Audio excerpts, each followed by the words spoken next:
दरिया सिंध गुड्डू बैराज पर ऊंचे दर्जे का सैलाब है। पन्नुआकिल में दर्जनों देहात के अतराफ सैलाबी रेला पहुंच चुका है। सुमरा पनहोरी में सड़क पर सैलाबी रेला गुजर रहा है। बात कर लेते हैं इसी हवाले से शाहिद अली से। शाहिद, क्या सूरत हाल है?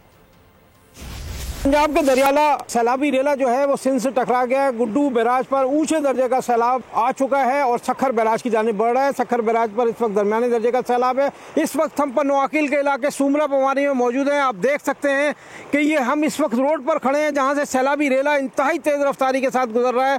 बात कर लेते हैं यहाँ के मकामी लोगों से जो इस वक्त यहाँ हमारे साथ एक साहब हमारे साथ मौजूद हैं, उनसे बात कर लेते हैं। आप बताइए कितनी परेशानी है? ये सैलाबी रेला तो जो है आपकी सड़क पर आ गया है। सर, हमारे को बहुत परेशानी है।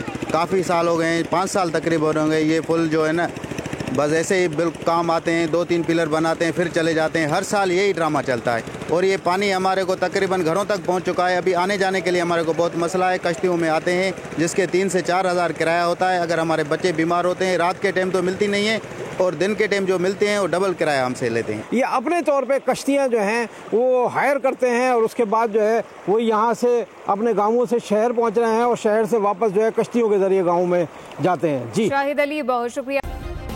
सब्सक्राइब करें और बेल दबाएं ताकि कोई खबर रह न जाए।